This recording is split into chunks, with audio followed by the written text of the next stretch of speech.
바른 언론이 되자면 항상 바른 소리를 해야 합니다. 권력은 항상 바를 수가 없습니다. 정치는 올바른 목표가 있지만 때로는 전략을 위해서 둘러가기도 하고 또 넘어가기도 하는 곡절이 있습니다. 또 때로는 전술이 있어야 되고 경우에 따라서는 술수까지도 필요하다고 용납해주는 영역이 정치일 것입니다. 그러나 이 정치는 막강한 권력을 가지고 있습니다. 제어되지 않는 권력이 위험하기 때문에 언론이 깨어서 항상 견제하고 바른 소리로 자세를 가다듬게 하고 방향을 수정해 주어야 합니다. 저는 CBS가 가끔 쓴소리를 할 때 솔직히 말씀드려서 좀 섭섭합니다. 잘한다고 하는데 그거 좀 지켜봐 주지 않고 왜 가차없이 이렇게 우리 보통 말로 조질까? 그러나 저는 그래서 더 좋습니다. 비판할 줄 모르는 언론이 무슨 의미가 있겠습니까? 짜지 않은 소금이 무슨 소금이겠습니까? 설사 그 비판이 내 진실한 뜻을 몰라주고 내 전략을 몰라주고 뭔가 좀 너무 속단이다 싶고 억울하다 싶어도 기꺼이 수용하겠습니다.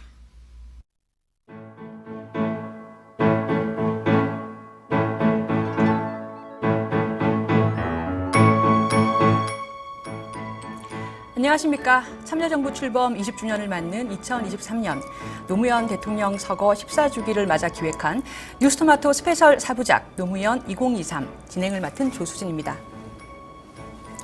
지난주 대연정 그리고 독도편에 이어서 오늘은 그 세 번째 시간 진보 언론입니다.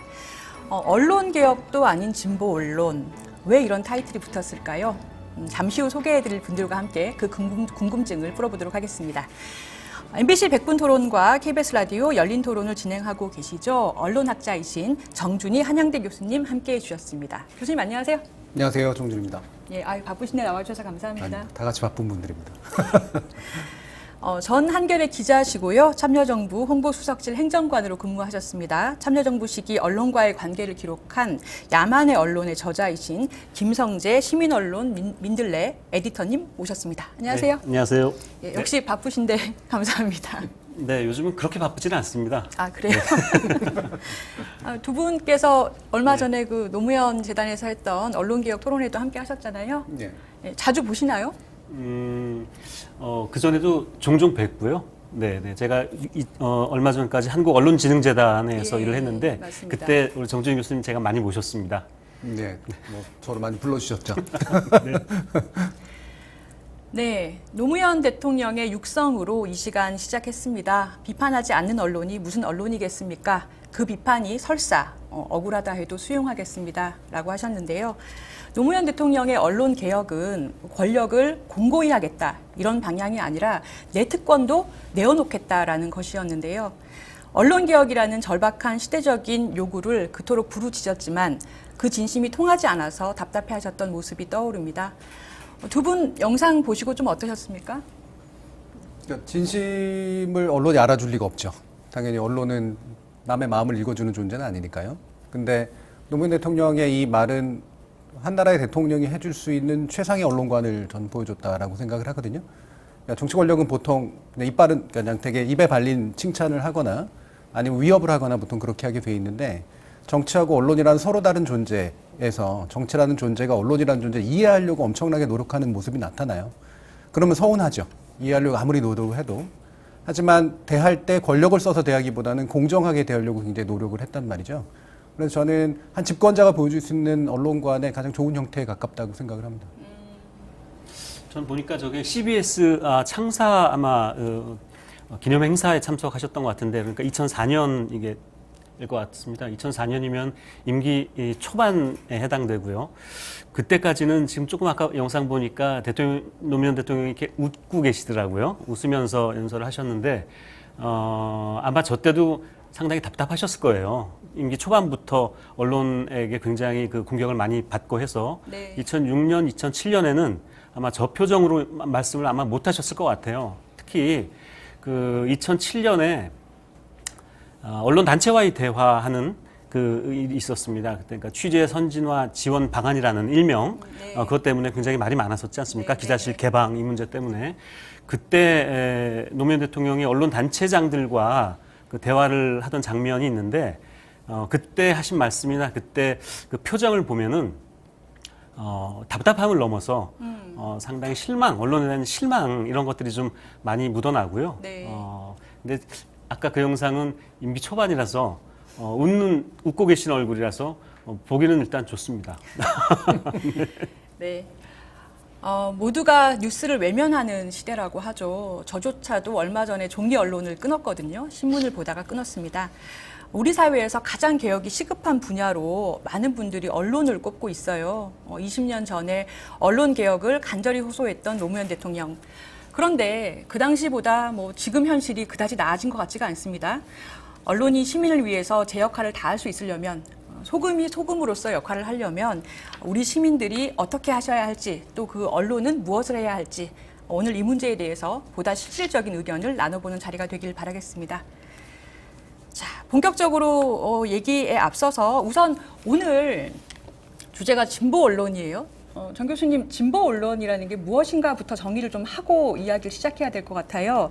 흔히 조중동을 보수 언론이다, 그리고 한경호는 진보 언론이다 이렇게 얘기를 하잖아요. 그러면 진보 언론이라는 것은 어떤 언론이고 보수 언론하고는 개념상 어떻게 차이가 난다고 볼 수 있을까요?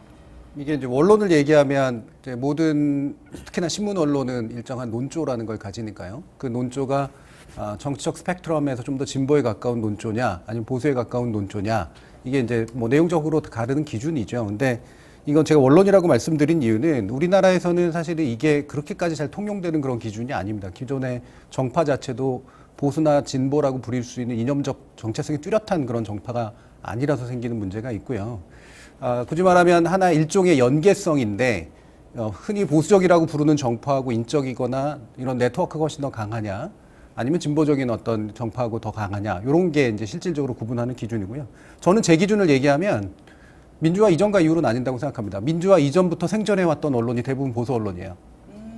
경향도 물론 민주화 이전에 있었지만 경향은 민주화 이후에 새롭게 진보 언론으로서 자기 정체성을 정립을 합니다.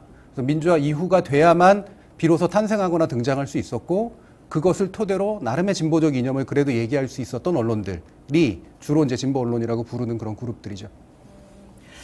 기자님께서는 한경호에 속하셨었잖아요. 그러니까 한경호가 한겨레, 경향신문, 오마이뉴스 이렇게 부르는데 어떻게 생각하세요? 진보 언론 뭡니까? 진보 언론 이름 그대로 진보적인 가치들이 있지 않습니까? 진보적인 가치들을 실현하고 실현하려고 노력하는 언론인데, 진보적인 가치라는 게 예를 들면 이런 거죠. 인권이라든지 평화, 평등, 또 민주주의 이런 것들이 이제 진보적인 가치일 텐데, 단지 진보적인 가치를 추구하는 것뿐만이 아니라 그런 가치들이 무너졌을 때 싸워주는 이런 역할을 하는 게 전 진보 언론이라고 생각을 하고요. 이제 문제는 이제 진보 언론이, 우리 진보 언론들이 아까 말씀하셨던 한경호가 진보적인 가치를 추구하기는 하는데 잘 못 싸우는 것 같아요. 무너지고 있을 때, 요즘처럼 무너지고 있을 때 잘 못 싸워주고 있어서 굉장히 사람들이 답답해하고 있는 것 같고요. 더더군다나 진보 언론이냐 보수 언론이냐, 지금 정 교수님 말씀하신 것처럼 그 구분하는 것 자체가 저는 굉장히 함정이 있다라고 생각을 합니다. 진보와 보수를 이렇게 나누게 되면은요, 우리나라의 지금 보수 언론이 그럼 보수적인 가치를 추구하고 있느냐, 이런 문제부터 시작이 되죠. 그렇죠.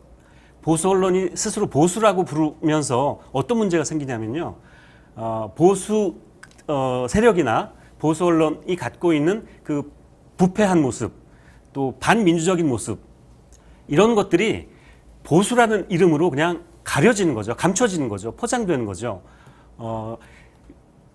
보수 언론들이 보수 언론이라고는 이름을 저는 굉장히 좋아한다고 생각하는데요. 네. 그런 그 부패나 반민주나 이런 것들을 감출 수 있기 때문에 그래서 저는 진보 언론이냐 보수 언론이냐 이 구분 이런 그 이거냐 저거냐 하는 마치 저는 우리 국민들한테 너 진보니 너 보수니 이렇게 물어보는 것처럼 진보와 보수를 언론을 진보냐 보수냐 이렇게 나누는 것 자체가 굉장히 위험하고 현실을 왜곡할 수 있다 이런 생각이 들어요. 예, 좀 깨달는 지점이 있는 새로운 지적이십니다. 그 군사 독재 시절에는 땡전 뉴스라고 있었잖아요. 그 언론이 그냥 당연히 권력 편이었는데 87년 민주화 이후에 많은 분들이 언론에 기대를 많이 하셨습니다. 그러면 단도직입적으로 여쭤볼 때 지난 몇십 년을 돌아볼 때 언론은 민주주의의 편이었다 이렇게 평가하실 수 있으신가요?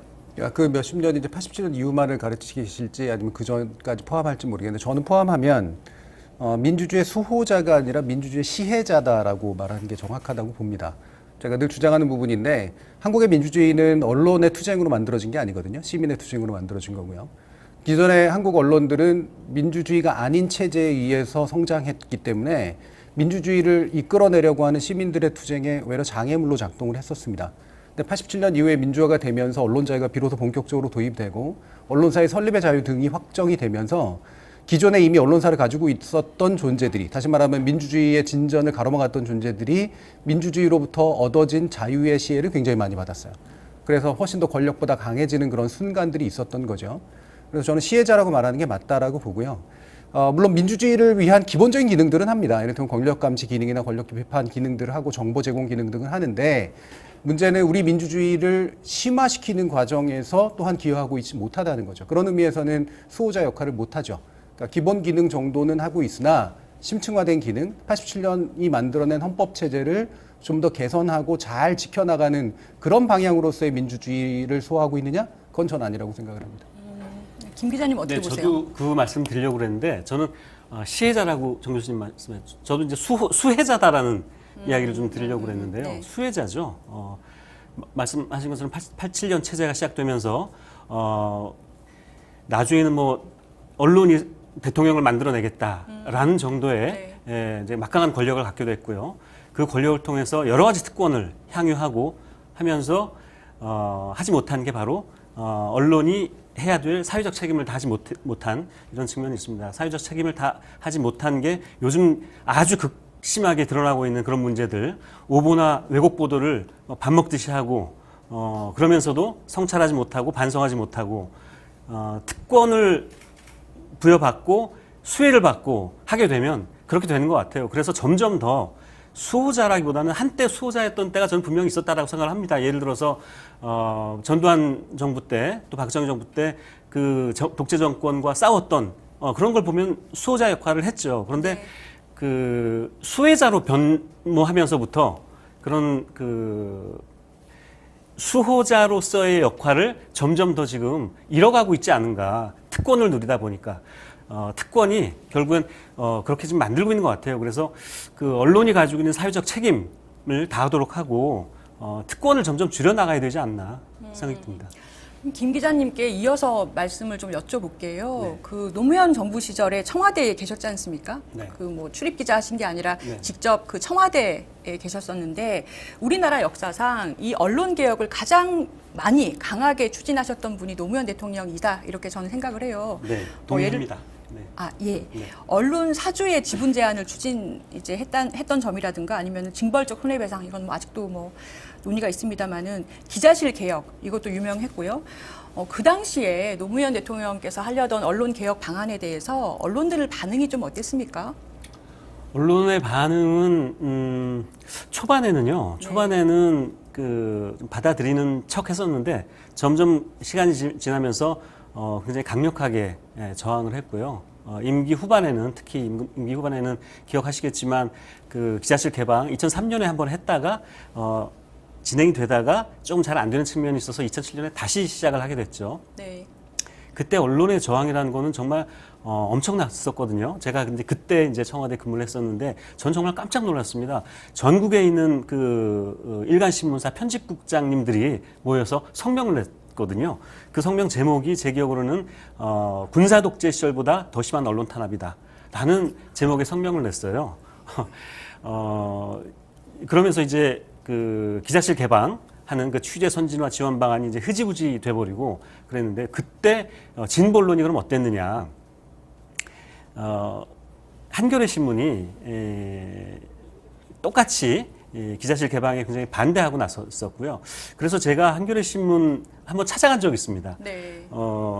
공적으로 간 건 아니었고 제가 한겨레 신문에 있어서 그 아는 분들이 있으니까 아니 왜 2003년에는 찬성을 했는데 왜 거의 비슷한 내용이었거든요.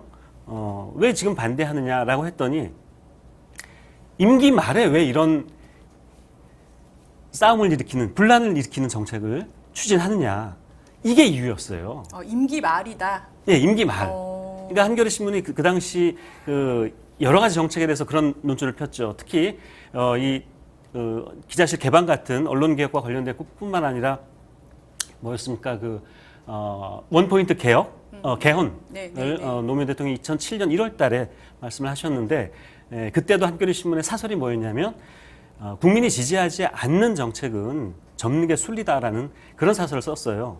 아니 임기 말에 국민이 지지하지 않는다고 해야 될 일을 접어라라고 하는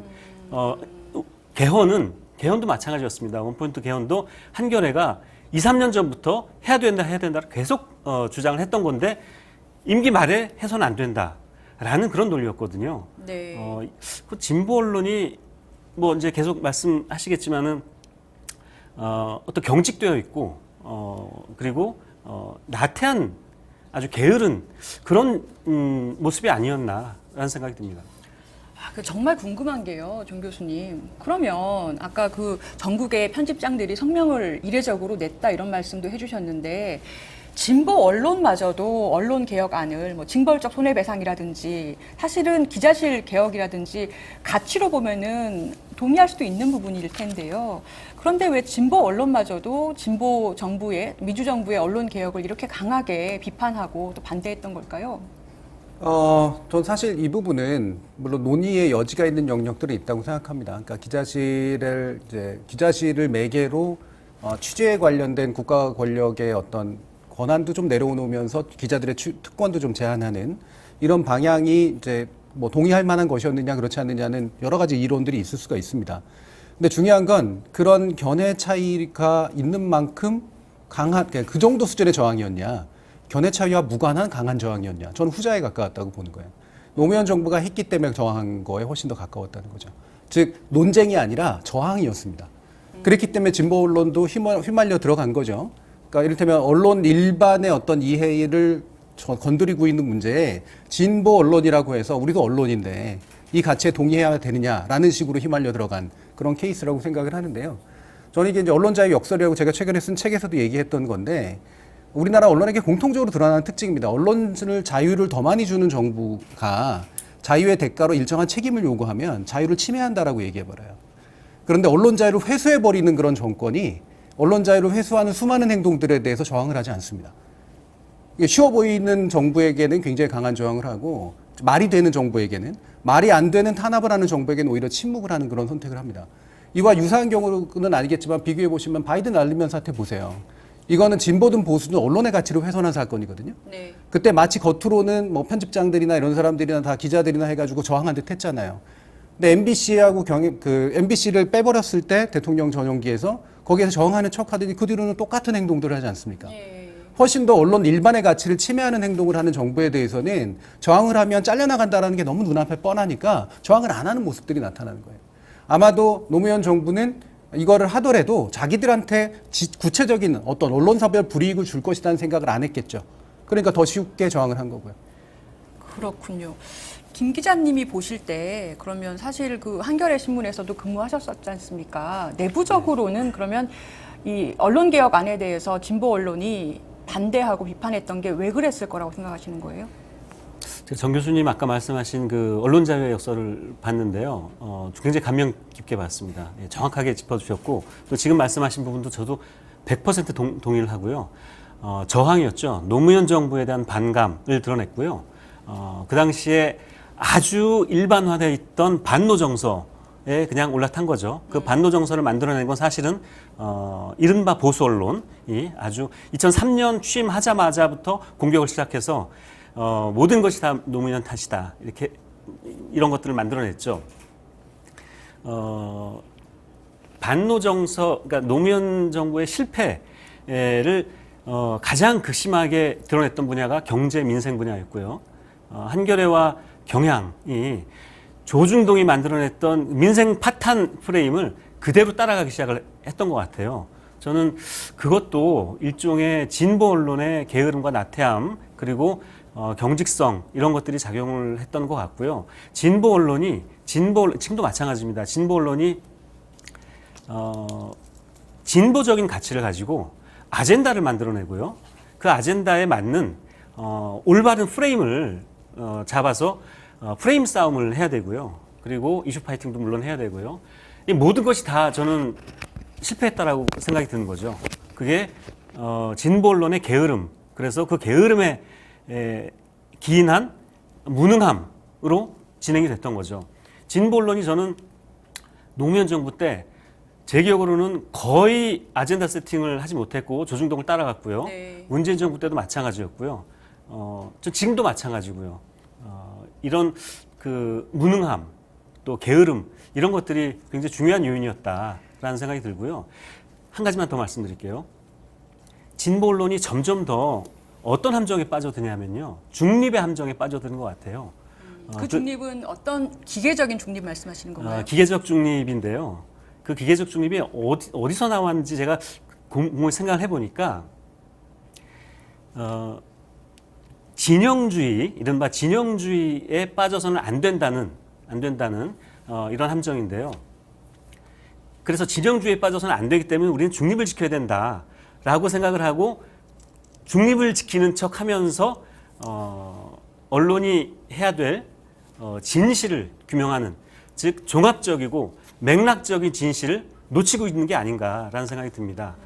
중간에 서면 편하거든요. 네. 하지만 진실이 늘 그렇게 편하게 찾아지는 게 아니죠. 더더군다나 아까 초반에 제가 말씀드린 것처럼 너 진보니 보수니 여기에 말려들기 싫은 거고요. 너 민주당 편이니 국힘당 편이니 그런 건 말려들기 싫은 거예요. 우리 중간이야. 중간에 서 있다는 거죠. 그런데 저는 언론의 중립이라는 거는 어떤 말씀하신 기계적 중립이 아니고요. 시민의 편에 서는 게 중립이지. 언론이 해야 될 일이 뭡니까? 기득권을 견제하고 감시하고 하는 거죠. 그렇다면은 결국 그것은 시민의 편이라는 거죠. 근데 시민의 편에 선다는 어떤 그런 그 중립이 아니라 지금 진보 언론이 가지고 있는 그 진보라는 생각은 아주 뭐라고 할까요? 협소하고 얕고 1차원적인 진보, 그 중립을 생각하고 있지 않나. 약간 정파적으로 보이고 싶어하지 않는 마음이 있다. 약간 이런 부분 지적을 해주신 것 맞습니다. 같아요. 만약에 진보 언론이 한경호가 어떤 정책에 대해서 비판을 할 때 그것이 만약에 결국에 민주당이 추구하는 어떤 그 가치와 부합할 수 있지 않습니까? 결과적으로 부합을 하는 거죠. 네. 그렇다면 그 가치를 비판만 할 게 아니라 잘 되도록 하는 것도 저는 그것도 언론의 역할이라고 생각이 들고요. 잘못하고 있다라고 하면 진보의 가치를 훼손시키고 있다 그러면 가차없이 비판을 해야죠. 그게 시민의 편에 서는 거고. 그런데 지금 진보 언론은 그냥 중간에 서 있어야겠다. 이쪽도 아니고 저쪽도 아니고. 그러면 도대체 누가 진실을 판단하고 판결을 내리겠습니까? 그냥 국민한테, 시민한테, 독자한테, 시청자한테 자, 우리는 여기 중간에서 다 보여줄 테니까 판단하세요. 그게 아니죠. 언론은, 기자는, 그리고 특히 제가 뭐 기자를 그렇게 오래 한 건 아니지만 네. 외람되게 말씀드리는 거겠지만 취재를 하는 과정에서는요 중립적이어야 되죠. 객관적이어야 되고. 하지만 그 취재한 것을 독자에게 전달할 때는 독자가 진실을, 종합적이고 맥락적인 진실을 판단할 수 있도록 제시를 해야 되는 거죠. 그렇게 제시를 안 하고 있습니다, 지금. 이 부분 정준희 교수님께도 질문을 좀 드려볼게요. 그러니까 노무현 정부 때 언론들이 그 취했던 뭐 시민단체도 마찬가지였습니다만은 정부를 비판을 해야 된다라는 생각에 좀 갇혀 있었던 네. 부분이 있었던 것 같습니다. 네. 근데 이거는 지금 직전 정부인 문재인 정부 때도 비슷한 모습으로 나타났던 것 같아요. 그러니까 정부가 어떤 정책을 내놓는다든가 아니면 무슨 지표가 나온다든가 했을 때 이것을 비판하는 것이 조금 더 뭐 지식인의 모습이라든가 진보 언론의 모습이다 이렇게 보는 경향이 있는 것 같은데 이런 현상은 어떻게 봐야 될까요? 그러니까 이걸 아까 뭐 중립이라고 표현하셨지만 네. 저는 중립이라기보다는 이거 약간의 그 컴플렉스에 좀 더 가깝다라는 생각을 하는데요. 컴플렉스. 뭐냐면 내가 비록 이념이 같더라도 권력을 가진 자는 비판해야 된다. 예, 나는 이념을 보호하는 자긴 하지만 권력을 가진 자는 그 이념이 같더라도 비판해야 된다. 이런 식의 이제 거거든요. 이쪽에 강박에 가까운 거죠. 근데 그게 뭐냐면 흔히 권력 비판이 언론의 본연의 임무라 그러는데요. 그게 아니라 권력 감시가 본연의 임무입니다. 감시의 결과로 비판할 게 나오면 비판하는 거예요. 권력은 감시해야죠. 당연히 노무현 대통령도 얘기했듯이 권력은 절대적인 권력이 될 가능성이 높으니까 그 권력의 잘못된 사용에 대해서는 끊임없이 감시하고 비판해야 됩니다. 근데 권력이 이념하고 동일시돼 버리면요. 그가 표출하고자 하는 이념도 동시에 감시하고 마치 비판해야 될 것처럼 그렇게 착각을 해버리는 경향들이 좀 있어요. 그러니까 권력의 행사 과정이 잘못됐느냐를 봐야지 그 권력이기 때문에 비판하면 안 되거든요. 근데 그런 면이 분명히 있었다는 거죠. 약간의 이념적으로 달라서 비판했던 면들은 이를테면 이런 겁니다. 한미 FTA에 관련된 문제라든가 이라크 파병에 관련된 문제는 네. 한국의 진보 세력들이 전통적으로 싫어했고 동의하지 않았던 영역이었고 한국의 진보 언론도 강하게 비판을 했어요. 네, 받아들일 수 없는 문제였죠. 그렇죠. 그리고 이 부분은 뭐 이렇게 얘기하시는 분도 있습니다. 정무적으로 사실은 국가를 감당하고 있는 사람에게 이념만 강요할 수 있겠느냐라고 얘기하시는 분들도 있지만 저는 이념 언론이라면 충분히 이건 비판할 수도 있었다고 봐요. 근데 그 비판의 강도가 지나치게 셌죠. 왜 그러냐면 너 보니까 진보라고 해서 대통령이 됐는데 진보가 아닌 길을 걷네? 그러면서 일종의 진보 권위주의가 있는 겁니다. 내가 운동권의 본류인데 너는 운동권의 지류에 해당했던 것에 불과한 쪽이 진보로 참칭한 채 진보의 대통령을 자처해? 아니라는 걸 본때를 보여주겠어. 이런 식의 심정이 굉장히 강했다고 저는 봐요. 그리고 난 다음에 갈라지기 시작해서 이제는 뭐냐면 노무현 대통령이 하는 일들이 하나하나가 사사건건 그릇된 권력의 행사인 것처럼 그렇게 묘사하는 현상들이 나타나게 된 거죠. 실질적으로 권력 감시를 한 게 아니라는 겁니다. 그 정권 후반부에 있었던 아까 김 기자님께서 말씀해 주셨던 민생 파탄 부분에 대해서 조금 짚어봐야 될 것 같은데요. 진보 언론의 입장에서는 그럴 수 있을 것 같아요. 그러니까 뭐냐면 노무현 대통령에게 기대치가 있었는데 상당한 정도의 기대치가 있었는데 좀 더 이 국익을 우선하지 말고 그것보다는 조금 더 분배를 해줬으면 좋겠다라는 마음이 있었는데 그만큼의 실행을 하지 못하는 정부 말기의 모습을 보면서 조급한 마음에 다음 정권도 어떻게 될지 모르는 거잖아요. 그래서 사실은 민생이 파탄 났다라고 조금 더 과장해서 비판했을 수도 있는데 이것이 조중동하고 논조가 같은 거죠. 그렇게 볼 수도 있는 거 결과적으로 아닙니까? 그렇게 됐죠. 네, 결과적으로 그렇게 됐는데 사실은 글쎄요, 제 기억으로는 나중에 뭐 이렇게 다 통계로 나오고 아마 네. 또 다 그 체감하셨을 것 같은데 경제가 그렇게 나쁘지 않았었고 사실은 민생 파탄까지 가지는 않았다라고 저는 거의 확신을 하고 있거든요. 근데 이제 그렇게 간 거죠. 따라서 가버린 거죠. 복지도 마찬가지고요. 복지가 그렇게 악화되거나 하지 않았거든요.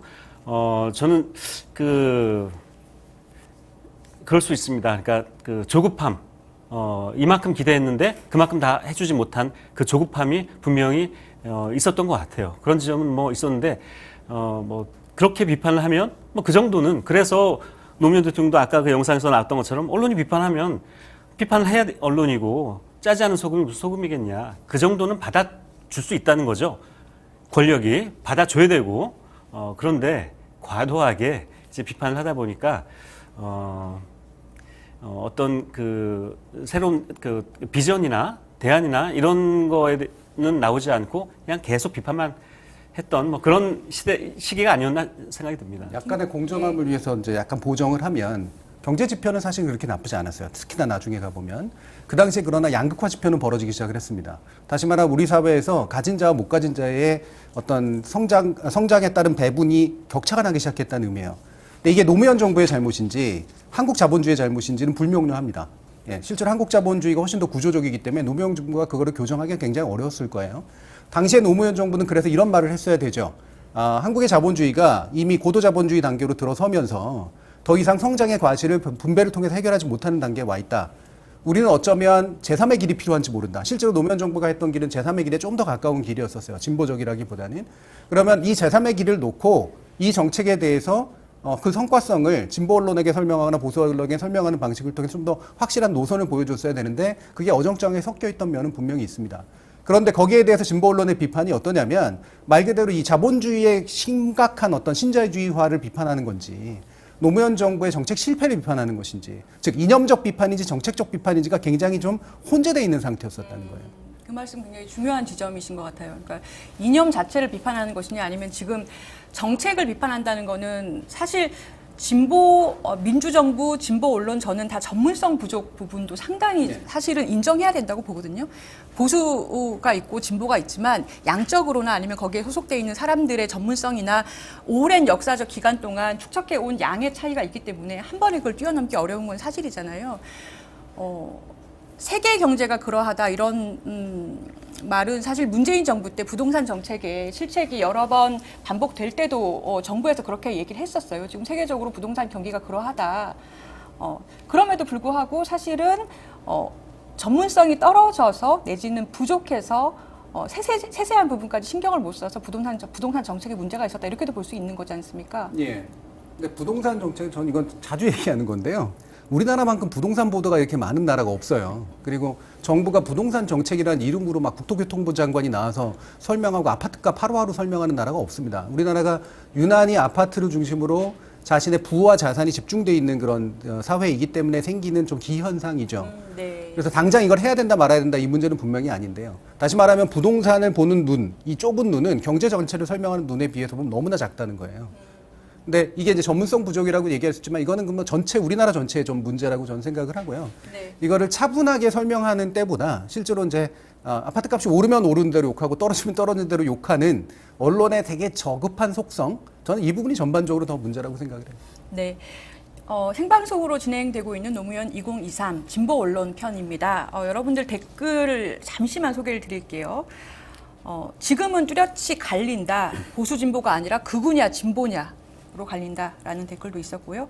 언론이 권력에 기생하고 기회주의적인 판단을 하는 것이다라고 생각이 된다. 정준희 교수님 대통령감이다. 입당시키자. 뭐 이런 말씀들을 지금 채팅창에서 나누고 계십니다. 대선이 이제 몇 년 남았죠? 예, 그죠? 네, 가능하실 것 같은데요. 자, 분위기를 좀 바꿔서요. 현재로 한번 넘어와 보겠습니다. 제가 아까 종이신문 끊었습니다 이렇게 말씀드렸는데요. 뉴스가 보기 싫은 이유가 뭘까 생각해 보니까 아까 김 기자님도 말씀 여러 번 하셨지만 수준 미달이다 이런 생각이 먼저 들었어요. 얼마 전에 윤석열 대통령이 미국 방문하셨잖아요. 그러면 사실은 그게 정말 중요한 회담인데 회담의 내용을 언론이 분석해 준다든가 그것이 어떻게 우리의 삶에 변화를 가져올 것인가 우리 국익에 정말 부합하느냐를 좀 분석을 한 거를 보고 싶은데 이런 일반 언론에서 보기가 힘들었고 그래서 사람들이 유튜브를 그렇게 찾아보면서 분석 기사를 자기 손으로 찾아야 되는 상황이었어요. 그러니까 그냥 언론들을 볼 때는 대통령이 영어로 40분이나 뭐 연설을 했고 박수가 몇 분 동안 이어졌다. 노래를 불러서 분위기를 뭐 화기애애하게 했다. 뭐 이런 식의 약간 낯뜨거운 찬양 기사 뭐 이런 것들이 대부분이었어요. 현재는 그러면 이 진보 언론이라고 불리는 언론들이 20년이 지났단 말입니다. 노무현 정부 때와 다른 모습을 좀 보이고 현재는 그에 맞는 뭐 기능을 좀 하고 있다 이렇게 볼 수 있습니까? 이것도 약간의 공정함을 위해서 이제 굳이 좀 얘기를 하면 진보라고 부르는 언론들이 가져가고 있는 물적 토대에 비해서 고군분투하고 있는 건 사실이에요. 무슨 말이냐면 사실 우리 저널리스트들의 직위가 점점 떨어지고 있는 상황에서 의지를 가지고 능력이 있는 사람들이 기자직에 오래 머물러 있기 어려운 토대가 만들어져 있습니다. 그럼에도 불구하고 자신의 어떤 이념적 열정이나 아니면 정의에 대한 열정으로 좀 더 진보적인 어떤 논조를 만들어내기 위해서 노력하는 언론인들이 있다라고 하는 건 전 충분히 인정을 하고요. 네. 그러면서 제가 이제 미디어 비평 같은 걸 해보면 정치나 경제 쪽, 국제 쪽, 방금 말씀하신 외교 쪽은 사실은 다 같이 처참한 지경이지만 그래도 노동이라든가 장애라든가 약자에 관련된 문제, 환경에 관련된 문제에 좋은 기사들을 뽑아보면 결국 몇몇 안 되는 진보 언론들의 기사가 그나마라도 괜찮게 만들어진 기사들이에요. 근데 이 부분은 사람들이 많이 안 보죠. 그리고 이 부분은 당연히 너희들이 해야 될 일이라고 생각하고 이 의제를 활성화시키는데 사실은 우리도 도움을 못 주는 그런 측면들이 분명히 있습니다. 근데 방금 말씀하신 이제 핵심이 되는 결국은 권력이 왔다 갔다 하는 영역, 정치 영역, 경제 영역, 국제 정치 영역에서 우리 진보 언론이 실질적으로 커다란 비전을 가지고 국가를 경영하는 문제에 대해서 사실은 패러다임과 시각을 가지고 있느냐 하면 이 부분은 점점 불투명해지고 있는 건 맞는 것 같아요. 근데 그러다 보니까 사실 뭐 권력을 무조건 칭찬하거나 이러지는 않지만 적어도 비판을 할 때 어떤 맥락에서 비판을 할 것인가, 그리고 지금 보여지는 정부의 이 국제정치적인 것이 얼마나 우스운 것인가에 대해서 깊이 있는 담론으로 사실은 비판해주지는 못하는 측면들이 분명히 좀 있는 것 같다. 이 영역에서의 좀 뭐랄까요, 좀 부족한 면들은 점점 이렇게 안 채워주고 있는 상황인 것 같아서 그게 되게 우려스러운 면이 있습니다. 김 기자님께서 진보 언론 그 민들레 에디터 맡고 계시잖아요. 네. 예, 그 진보 언론에서 뭐 정치 분야, 국제 분야라든지 국가적인 담론이라든지 큰 패러다임에 대한 것이라든지 이런 쪽에 좀 확연하게 실력이 부족한 부분을 보인다? 혹시 이 말에 동의하십니까? 그리고 동의를 하신다면 원인이 뭐라고 생각하세요? 그것도 한 100% 동의를 하고요. 근데 지금 정 교수님이 물적 토대 말씀하셨는데, 물론 물적 토대에 아주 심각한 그 약점이 있죠. 그런데 제가 좀 과장해서 말씀드리면 물적 토대 때문에 생기는 어떤 전문성 부족이라든지 이런 것들이 뭐 있긴 하지만 실미도 버전으로 말씀드리면 비겁한 변명이라고 저는 생각을 하고요. 네. 한겨레가 창간될 때 성대모사도 한번 가능해요? 예. 한겨레가 창간됐을 때 제가 뭐 창간 때부터 한겨레에 있지는 않았지만 창간되고 나서 오랜 기간 동안 한겨레 물적 토대는 굉장히 약했습니다. 하지만 물론 뭐 일률적으로 비교를 할 수는 없겠지만 그래도 한겨레가 어느 기간까지는 그런 허약한 물적 토대도 불구하고 이슈를 만들어내고 아젠다를 만들어내고 했던 거죠. 그래서 사람들은 한겨레가 계속 어렵겠지만 계속 그런 것을 해줄 수 있을 것이다라고 기대를 했던 겁니다. 그리고 특히 진보 언론에 대해서 얘기를 하고 있으니까 진보 언론 중에 특히 한겨레에 대해서는 한겨레에 거는 어떤 특별한 기대가 있는 거거든요. 다른 언론이 해주지 못하는 것, 같은 진보 언론이라도 경향신문이나 오마이뉴스가 하지 못하는 그런 부분을 한겨레도 알고 있어요. 한겨레가 스스로 뭐라고 하냐면은 진보 언론의 맏형이다라는 자부심을 굉장히 가지고 있거든요. 그렇다면 진보 언론의 맏형으로서 해야 될 일이 뭔지 그걸 스스로 알고 있습니다. 그런데 못하고 있는 거죠. 그게 반드시 저는 물적 토대 때문인가라는 생각이 들고요. 그럼 뭐 때문입니까? 아까 게으름 혹은 뭐 어떤 나태함 얘기를 하셨는데요. 정확한 표현이 될 수 있을지 모르겠지만 저는 한겨레가 기득권화되어 가고 있다라는 생각이 들어요. 그런 허약한 물적 토대도 불구하고 기득권화, 글쎄요, 너무 오랫동안 맏형 역할을 노릇을 하다 보니 그랬는지 모르겠지만 기득권화되어서 전문성에 대한 어떤 그 노력도 하지 않고 특별히 진보적인 이슈에 대해서 다른 진보 언론보다 훨씬 더 앞서 나가는 그런 면도 내지 못하고요. 기본적으로 아까 제가 초반에 말씀드렸던 것처럼 프레임을 짜거나 프레임 싸움을 하거나 진보 매체라는 게 말씀드린 것처럼 진보적인 가치를 그냥 추구만 한다고 되는 게 아니거든요. 무슨 동아리가 아니지 않습니까? 진보적인 가치를 무너뜨리려고 하는 그런 세력이 분명히 있거든요. 아주 강력한. 그러면 싸워야 되죠. 그래서 저는 예를 들어서 한겨레가 기후위기 이슈나 네. 페미니즘 이슈 네. 물론 굉장히 중요합니다. 그리고 다뤄야죠. 그런데 그냥 거기서 끝나거나 머물고 있었던 거예요. 한겨레 독자들은 그리고 한겨레를 아는 사람들은 한겨레가 이렇게 진보적인 가치들이 무너지고 흔들리고 허물어질 때 싸워주길 바랬던 거죠. 저는 지금 진보 언론에 대해서 얘기를 하게 된 이유도 한겨레의 그런 문제들 때문에 얘기가 나올 수밖에 없었다는 뭐 그런 부분이 저는 있다라고 저는 생각을 해서 지금 한겨레 말씀드렸고요. 다른 진보 언론도 마찬가지로요. 물적 토대도 중요하지만 그 문제도 중요하지만 그런 전문성과 실력을 키우려는 노력을 하지 않았다. 왜냐? 기득권화되어 가는 그런 네. 과정이었기 때문에. 그래서 늘 이제 한겨레에 대해서 이제 한겨레를 버리지 못하고 있는 이유 중에 하나가 아직도 그걸 해주길 바라는 거죠. 너무 직접적으로 얘기를 하시니까 약간 민망하긴 한데요. 그러니까 저는 뭐 그 현상 분석은 동의를 해요. 그러니까 네. 기본적으로 한겨레의 그 진보 패러다임을 묶어내는 힘이라든가 프레임을 정확하게 설정해서 민주주의를 위한 투쟁을 해내지 못하고 있는 측면들에 대한 이제 평가는 저는 기본적으로 동의하고요. 근데 저는 사실은 진보 담론, 그러니까 진보 언론이 가지는 진보 담론의 힘은 진보 언론만으로 만들어진다고 생각하지 않거든요.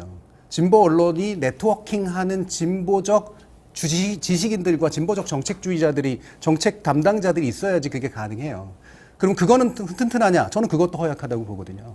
그래서 진보 언론의 어떤 한계의 타이틀에서 나타나는 문제가 아니다. 예전에 한겨레가 그런 역할, 맏형의 역할을 할 수 있었던 거는요. 87년 이후로 열려진 진보적 공간에 준비되어 있던 많은 진보적 지식인들이 뛰어든 겁니다. 운동권도 있었고요.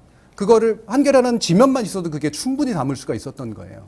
근데 그 이후로 진보적인 지식인들과 진보적인 담론들이 개별화되면서 특정한 뭐 이념, 그러니까 환경주의라든가 페미니즘이라든가 이런 식으로 개별화되면서 전체적인 진보적 패러다임을 만들어내지 못했어요.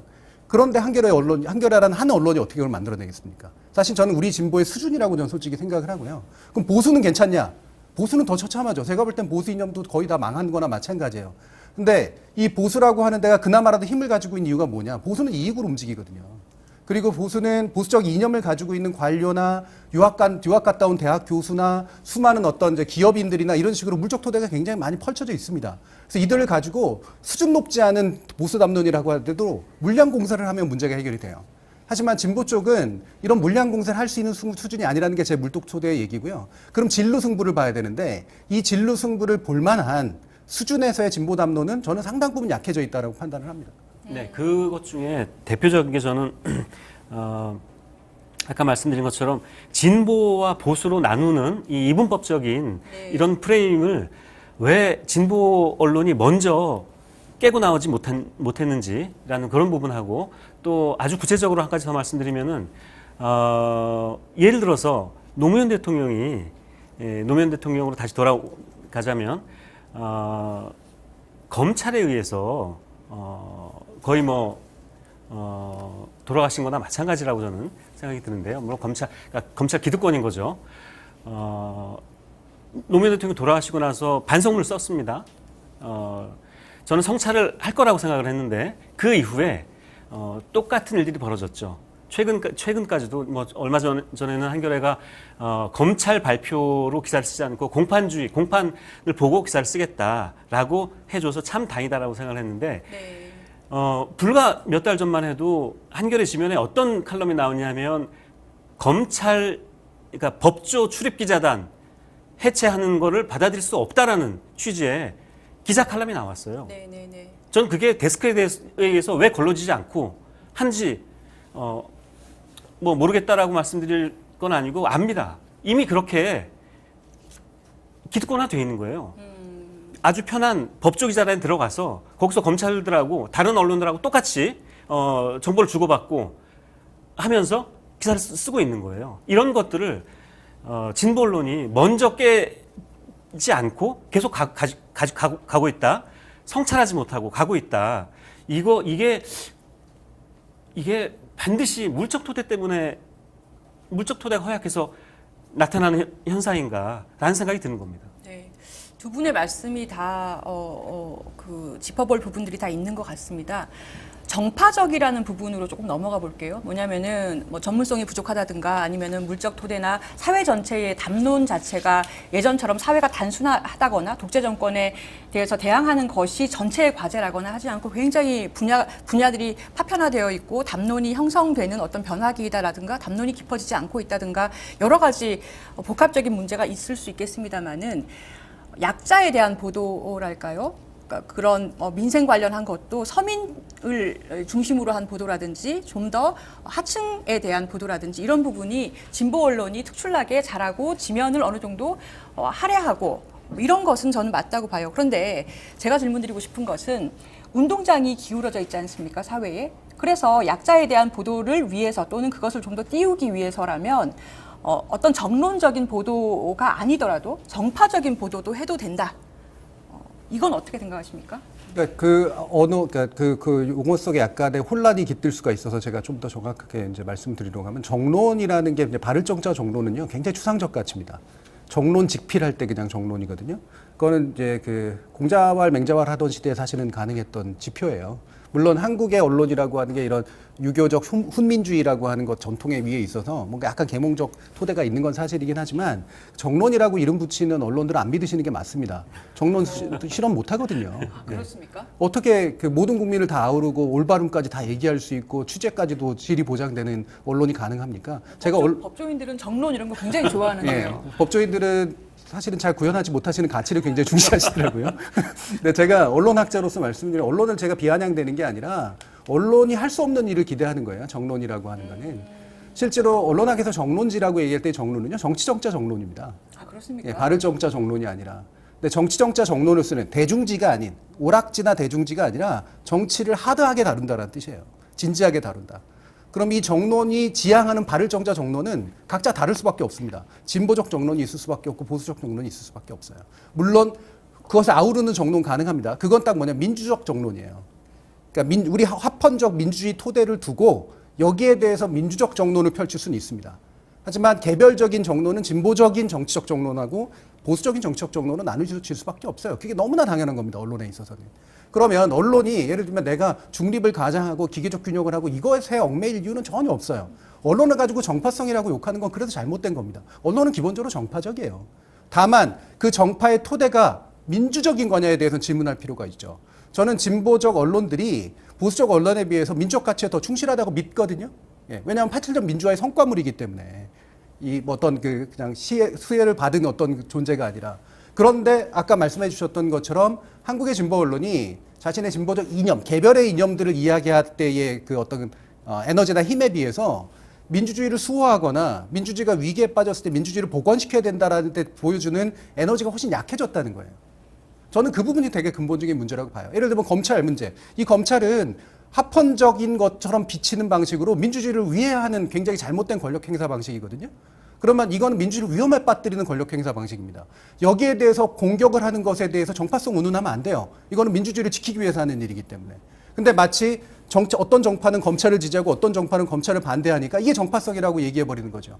낙인 찍기에 당하는 겁니다. 저는 한국의 진보 언론이 약한 부분이 바로 이 부분이라고 봐요. 민주적 가치를 지향하는 게 예를 들면 정파성이라고 비춰지는 그런 상황들. 여기에 대해서 자신감이 부족하다. 이거죠. 자신감이 부족하다라는 한마디로 정리가 되고 굉장히 와닿으시는 것 같아요. 와닿는 그런 말씀을 해주신 것 같아요. 저도 뭐 워낙 지금 또 한 번 말씀드린데 한 100% 정도 동의를 해서 더 드릴 말씀은 없는데, 그러니까 저는 우리 독자들이 시청자들이 어떤 언론이 편향돼 있다 조사를 해보면 언론을 신뢰하지 못하는 이유 1위 뭐 편향성 이런 게 나오는데요. 그렇게 생각하시면 안 될 것 같아요. 지금 정 교수님 얘기하신 것처럼 다 정파적입니다, 언론이. 다 정파성 다 가지고 있어요. 그래서 편향도 있습니다. 근데 편향되어 있는데, 자, 각자의 그 편향성을 어떻게 보여줄 것인가. 오보와 왜곡 보도와 뭐 이런 것들 가지고, 편향으로 가는 거는, 그거는 기본적으로 저널리즘이 해야 될 일이 아닌 거죠. 편향되더라도, 그 합리적인 근거와 논리와 그리고 정확한 팩트를 가지고, 종합적 진실 이거를 보여주면서 우리는 이게 이런 걸 지향한다라고 하는 거는 받아들여야 됩니다. 독자들이 그걸 가지고 편향돼 있다. 그래서 한겨레는 이렇게 편향돼 있고 조선일보는 이렇게 편향돼서 다 나쁘다. 이렇게 보시면 안 돼요. 아마 그 정파적이다라고 비판을 하는 포인트 중에 하나가 그걸 것 같아요. 그러니까 같은 사실을 가지고도 어떤 측이 이야기를 하느냐에 따라서 다르게 보도될 때 그것을 실제로 이게 팩트를 보도하고 있는 것이 맞느냐, 너네 정파적인 거 아니냐 이렇게 비판을 하는 것 같아요.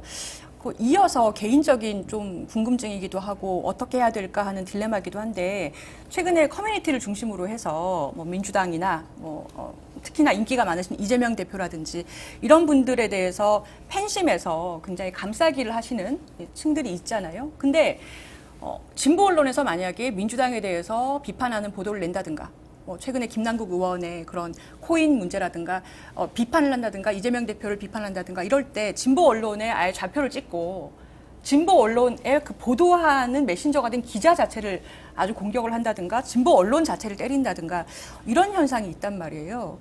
그렇다면 이런 현상은 진보 언론으로 하여금 너네는 정파적인 보도, 그러니까 지금 제가 말하는 식의 정파, 그러니까 어떤 똑같은 사실이 있더라도 민주당에 불리한 것은 보도 양을 줄여라라는 식의 어떠한 압력을 하는 그런 시민층이 있거든요. 이게 예전에 노무현 정부 때 뭐 지켜주지 못해서 죄송했던 마음, 이런 현상의 좀 반작용이라고 봐야 될까요? 상당 부분 그런 게 저는 있다라고 생각을 하고요. 그런 게 있고 거기에 더해서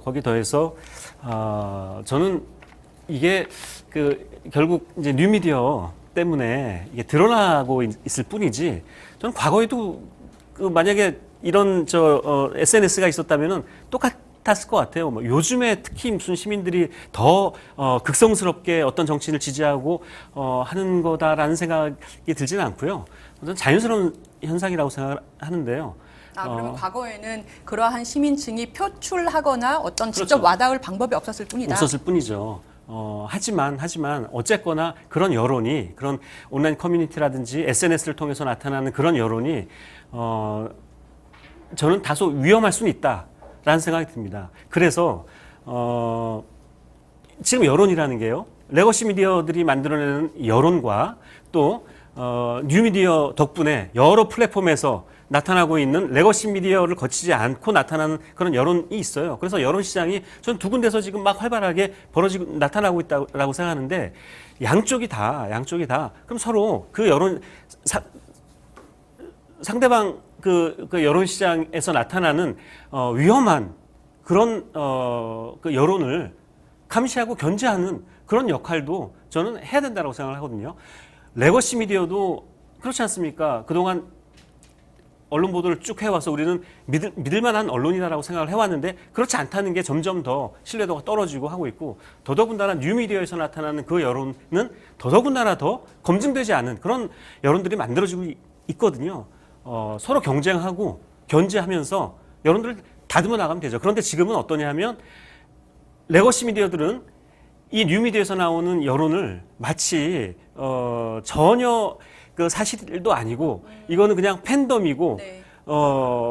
이렇게 지금 낙인 찍고 너무 격하해서 본단 말씀이죠. 격하고 혐오스럽게까지 만들고 있죠. 그리고 또 그러다 보니까 이쪽에서 만들어진 여론도 레거시 미디어에 대한 신뢰 못하겠다라고 맞서고 있고, 이런 상황이라고 보여주네요. 자연스럽게 그 SNS 또는 뉴미디어 플랫폼에 대해서 얘기를 한번 해볼게요. 그 세상이 많이 바뀌었다라는 게 체감이 됩니다. 그 지상파 시청률도 많이 떨어졌고요. 많은 분들이 그 레거시 미디어라고 불리는 기존 매체가 아니라 뉴스를 어디서 얻느냐? SNS 또는 뉴미디어 플랫폼에서 뉴스를 보고 있어요. 정 교수님, 언론학을 하시는 입장에서 이러한 언론 환경 변화가 진보적 가치를 중시하는 언론의 그룹이 있다면 그들에게 새로운 가능성이라고 보십니까? 아니면 그 반대로 독이 될 거다 이렇게 보십니까? 예, 뭐 이 부분은 사실 언제나 새로운 미디어 기술이 등장할 때마다 나왔던 논쟁의 연장인데요. 예, 새로운 미디어 기술이 등장하면 보통은 과거에 보통 부자나 가진 자들이 기존의 미디어 기술을 지배하기 때문에, 예를 들면 TV 채널을 가지든가 신문지를 가지든가 이러니까요. 새로운 종류의 미디어가 등장을 하게 되면 그 기존 시장을 교란시키거든요. 그렇기 때문에 보통은 못 가진 자 쪽이 새로운 가능성을 얻게 되는 게 일반적인 경향이에요. 근데 그렇다고 해서 개혁적인 성과로만 이어지느냐? 그렇지 않죠. 예, 그렇게 해서 만들어진 교란된 시장을 다시 또 가진 자들이 자신의 지배로 바꿔내는데 굉장히 능하기 때문에요. 저는 지금의 이제 뉴미디어 환경이라고 하는 것이 이미 요 단계를 지나고 있다고 생각을 해요. 다시 말하면 좀 더 못 가졌거나 좀 더 이렇게 약자에 속했거나 소수의 목소리였던 데들이 이를테면 팟캐스트나 유튜브를 통해서 기존의 이른바 레가시 미디어라고 부르는 기성 언론의 대안으로 등장할 수 있던 시기를 한 단계 지났고요. 그건 오마이뉴스 탄생이라든가 예전에 팟캐스트, 김어준 씨가 했던 팟캐스트라든가 다양한 진보 유튜브를 통해서 이미 입증이 됐고요. 그걸 지나서 어떠냐면 다시 이 시장이 기성시장하고 유사한 시장으로 바뀌어지고 있다는 겁니다. 예를 들면 신문사가 종편을 가지기 시작을 했고요. 지금 YTN 민영화 만약에 성공하게 되면 기성의 보수적 아마 건설 자본이 가지고 있는 언론사들이 이것까지 가져갈 가능성이 굉장히 높거든요. 여기가 새로운 뉴미디어 대응에 있어서 더 약하겠습니까? 이미 충분한 매체적 자본들을 가지고 있는데, 다시 그리고 플랫폼 업체라고 하는 것들이 기본적으로 약자 지향적인 가능성이 굉장히 떨어지죠. 즉 이미 저는 새롭게 뉴미디어 환경이 진보적 가치나 소수적 가치들이 좀 더 확장될 수 있는 가능성을 보여줬고, 어느 정도 영역을 확장하는 데 도움을 줬으나 지금은 그것이 다시 위축될 가능성에 더 많이 노출돼 있다라고 하는 것에 경계해야 될 때라고 생각합니다. 그러면 다음 단계가 있다고는 생각하시는 거죠? 언제나 다음 단계는 새로 오죠. 예. 이 단계가 더 가서 이제 망가질 수도 있고요. 아니면 새로운 것들이 등장해서 또 다른 것들이 이제 뒤집혀 버리는 상황도 올 수 있는데 저는 다음 단계는 당연히 올 거라고 보고요. 지금 해야 될 일들은 뭐냐. 이게 뒤에서 얘기해야 될지는 모르지만 막연하게 새로운 기술들을 이용해 가지고 새로운 것들을 다 할 수 있어라고 하는 것에 환호할 때는 이미 지났다는 거예요. 갈무리할 때가 됐다는 거죠. 기자님은 어떻게 보세요? 새로운 플랫폼 자체가 진보 언론 그룹에 도움된다? 아니다? 저는 엄청나게 도움이 될 거라고 저는 생각을 하는데요. 진보 언론이 이제 그 레거시 미디어를 통해서 물론 레거시 미디어가 담론을 만들어내고 이슈를 만들어내고 아젠다 세팅까지 다 하고 있는데요. 진보 언론을 포함해서 거의 모든 그 언론이 레거시 미디어가 글쎄요 그 저널리즘의 어떤 가치를 실현하는데 굉장히 어려움을 겪고 있고 벗어나기 힘들다는 생각이 듭니다. 레거시 미디어야말로 물적 토대 때문에 즉 광고 수입, 클릭 수 이런 문제 때문에 지금 굉장히 어려움을 겪고 있고요.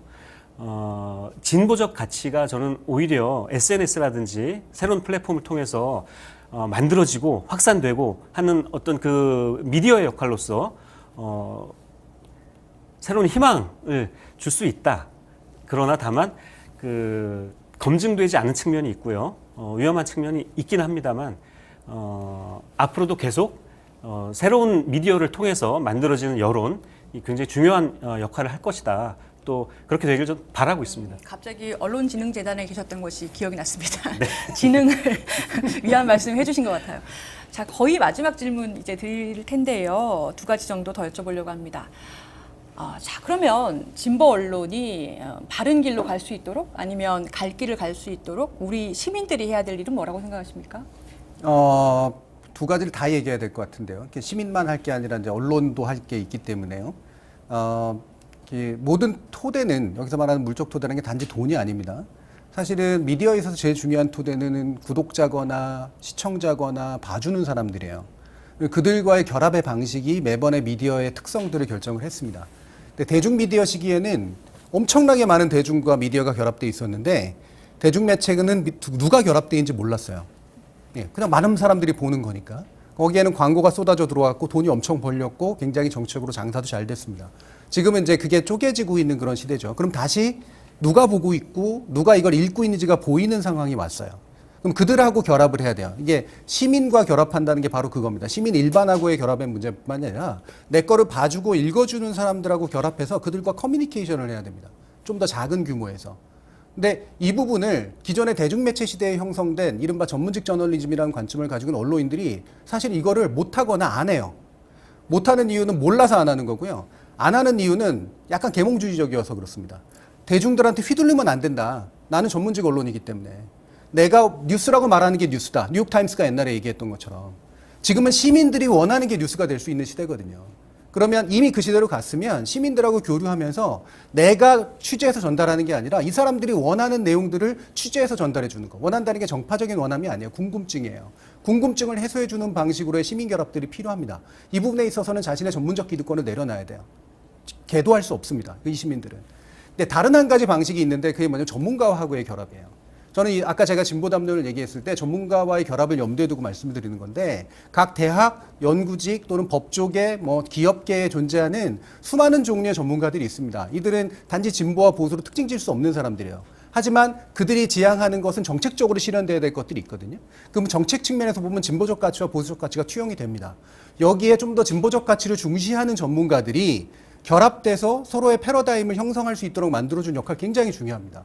이게 언론이 또 해야 될 역할이에요. 저는 진보 언론이 새로운 진보 담론을 만들어내는 전문가 네트워크의 역할을 수행해줘야 된다고 생각을 합니다. 전문가와도 결합해야 되고 시민과도 결합해야죠. 두 가지 한꺼번에 할 수 있을까요? 어려울 겁니다. 그래서 어느 한쪽에 좀 더 중시를 두는 그런 방식의 개별적인 전략들이 나와야 새로운 종류의 진보 언론 그리고 새로운 종류의 대중 결합을 한 그런 언론의 형태들이 나올 수 있을 거라고 생각을 합니다. 언론이 어떠한 매개, 도구로서의 역할을 좀 더 충실하게 해야 된다. 이렇게 저는 이해가 됐습니다. 김 기자님께서는 그러면 시민들이 해야 될 일, 또는 뭐 진보 언론이 좀 더 해야 될 일 뭐라고 생각하세요? 제가 아까 말씀해 주셨던 그 야만의 언론이라는 책을 쓰고 영화를 만들었던 적이 있는데 그 영화 재밌게 봤습니다. 네. 마지막 장면이 어떻게 그 영화를 결론을 내려야 될지 저도 너무나 답답하고 궁금하고 그랬는데 결국 영화의 결론은 시민들이 좀 잘해야 되겠다 뭐 이렇게 끝나버렸어요. 네. 굉장히 좀 그때 허망하다는 생각이 들었거든요. 그런데 벌써 지금 한 10년 가까이 됐는데 영화가 나오고 여전히 그 답밖에 없구나라는 생각이 들고요. 시대가 점점 어려워지고 그러니까 민주주의가 훼손되고 또 언론 환경이 이렇게 많이 바뀌고 하면 할수록 시민의 역할은 시민이 정말 너무 피곤한 것 같아요. 시민이 해야 될 일이 너무 많고 네. 특히 언론이 이렇게 제 역할을 하지 못하고 있을 때 어쩔 수 없이 시민이 나서야 됩니다. 왜냐하면 언론의 주인은 시민이지 않습니까? 언론에게 취재할 권리, 질문할 권리 그리고 그런 특혜 권리를 준 이유는 시민을 대신해서 하라는 거거든요. 시민이 주인이기 때문에. 그러면 시민이 나서는 방식은 어떤 방식을 생각하세요? 뭐 여러 가지 방식이 있는데요. 요즘에 저는 어떤 생각이 드냐면 좋은 언론에 대해서 응원해주고 박수 쳐주고 후원해주고 하고요. 나쁜 언론에 대해서는 좀 가차없이 좀 비판하고 해야 돼. 이제 그러려면 저 언론진흥재단 했을 때 이제 늘 그런 얘기를 했는데 결국 시민들이 미디어 리터러시 교육을 열심히 잘 하고 열심히 받고 해야 되겠구나. 근데 이제 미디어 리터러시 뭐 이렇게까지 하면 이제 너무 시민들한테 그것까지 다 너무 무책임한 얘기가 되는 것 같고 어쨌든 좋은 언론과 나쁜 언론에 대해서 고민하고 좋은 언론은 밀어주고 나쁜 언론에 대해서는 비판하고 할 필요가 있고요. 그리고 다른 언론은 모르겠습니다. 예를 들어서 미국의 폭스 TV나 일본의 산케이 신문이나 그 길을 계속 가왔고 앞으로도 갈 거고요. 적어도 진보 언론만큼은 정 교수님 말씀하신 것처럼 시민들하고 좀 소통을 더 열심히 했으면 좋겠고요. 그리고 성찰하는 이런 모습을 좀 보여줬으면 좋겠다라는 네. 생각입니다. 자, 이제 마무리할 시간입니다. 다시 노무현 대통령으로 돌아가 보겠습니다. 위완으로 끝났지만 노무현 대통령의 언론 개혁, 오늘 우리에게 주는 의미는 무엇일까요? 어떻게 생각하십니까? 그러니까 노무현 대통령이 언론 개혁이라고 하는 건 처음 집권자로서 이제 뭔가 물론 DJ 정부 때도 일부는 있었습니다만 제도적 개혁이라는 건 처음 시도한 사례고요. 그 이후로 한 번도 성공하지 못했습니다. 언론 개혁은. 근데 언론 개혁의 의미가 변천하고 있다고 생각을 해요. 노무현 대통령이 대통령을 하던 시절은 신문과 방송이라는 매스미디어가 정점에 도달했을 때고요. 권력이 끝이 있었던 때죠. 뉴미디어가 이제 막 시작될 때였습니다. 지금은 매스미디어의 쇠락이 시작되어 있고요. 뉴미디어가 이제 정점을 향해 치닫고 있는 그런 상태예요. 이 기간 동안 제대로 된 미디어 제도 개혁이 일어나지 않았습니다. 이명박 정부 시절에 한번 종편이라는 신문에게 먹이를 던져주는 그런 방식의 퇴행적 개혁만 일어났을 뿐이에요. 저는 노무현 대통령이 얘기했던 언론개혁의 내용이 그대로 언젠간 구현돼야 된다고 생각하지 않습니다. 그것이 했던 본질 내지 정신이죠. 그게 바로 뭐냐면 한국의 언론이나 한국의 미디어가 민주화 이전에 형성된 구태의 유산들, 일제로부터 시작돼서 미군정을 거쳐서 독재 시기에 형성됐던 구태의 유산의 토대 위에서 형성됐기 때문에 이 세판짜기를 하지 않으면 안 된다라는 문제의식입니다. 그리고 거기에서 정상적인 언론과 정상적인 미디어가 싹 터야 된다라는 문제의식이에요. 저는 이게 미디어 변동과 맞물리면서 언젠간 이 세판짜기는 계속해서 필요할 것이다라고 생각을 해요.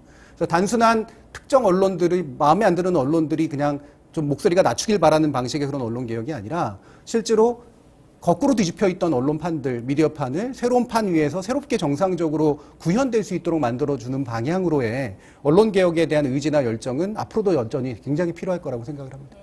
네. 댓글에 김성재 기자님 아까 하신 말씀을 보고서 진보적 민주시민은 너무 힘들어요. 이런 말씀 주시기도 했는데요. 진보적으로 산다는 게 그냥 흘러가는 대로 살면 되지 않고 계속 새롭게 공부를 하고 사실을 다시 봐야 되잖아요. 네. 그런 말씀인 것 같습니다. 민주주의 시민의 숙명인 것 같고요. 예. 네, 그거는 저는 개혁은 안에서 시작되는 게 거의 불가능하다라는 생각이 들고요. 그래서 밖에서 해야 되는데 그 밖에서 시민이 이끌어내야 되고 그 시민이 밖에서 이끌다 보면 줄탁동시라고 하나요? 안에서도 아마 진보 언론이 적어도 진보 언론은 같이 알을 깨고 나오지 않을까라는 생각이 들고요. 그리고 노무현 대통령의 언론 개혁 네. 오늘의 의미는 그럼 뭐라고 봐야 될까요? 글쎄요, 그 답이 정말 제일 어려운 답인데, 그냥 저는 이렇게 말씀드릴게요. 노무현 대통령 계속 그런 말씀 하셨는데요. 오늘 더더욱 그런 생각이 듭니다. 역사 발전, 그리고 진보는 고통스러울 만큼 더디다. 그러나, 바다에서 우리는 만날 것이다. 뭐, 이런 말씀 하신 게 생각이 납니다. 네. 생방송으로 진행되고 있습니다. 이제 1분 남았습니다. 짧게 소감 부탁드릴게요. 네, 조수진 변호사님 만나서 굉장히 좋았습니다. 감사합니다. 그리고 노무현 대통령께 저는 늘 죄송한 마음이 있어요. 저는 유학 중이었었고요. 그리고 사실은 저도 그 노무현의 개혁을 미심쩍어 했던 사람 중에 하나였었습니다. 예, 진보적 가치를 제대로 실현하고 있을까? 근데 지금 와서 보면 그 단계가 얼마나 어려웠는지를 이해를 합니다. 그래서 저는 잘못을 다시 반복하지 않는 그런 새로운 종류의 진보적 지향들을 만들어 나갈 수 있기를 진심으로 바랍니다. 네. 네, 저는 오늘 주제가 사실 언론 개혁일 줄 알았는데 언론 개혁이라기보다는 진보 언론에 대해서 이렇게 얘기할 수 있는 기회가 있어서 정말 좋았고요. 앞으로도 막연하게 언론 개혁 이런 주제보다는 진보 언론 또는 우리 보수 언론을 어떻게 할 것인가 이렇게 좀 이런 이야기들이 앞으로 좀 많이 더 있었으면 좋겠습니다. 네. 노무현 대통령께서 말씀하셨던 깨어있는 시민이 되기 위해서는 언론이 그 역할을 잘하고 있는지 우리가 나서서 행동하고 지켜보는 게 중요하다라는 걸 다시 한번 느낀 시간이었습니다. 노무현 2023 드디어 마지막 회가 남았습니다. 다음 주 월요일이죠. 5월 22일이고요. 저녁 7시 30분 노무현 대통령 편으로 돌아오겠습니다. 두 분 오늘 감사합니다. 네, 감사합니다. 수고하셨습니다. 네, 수고하셨습니다.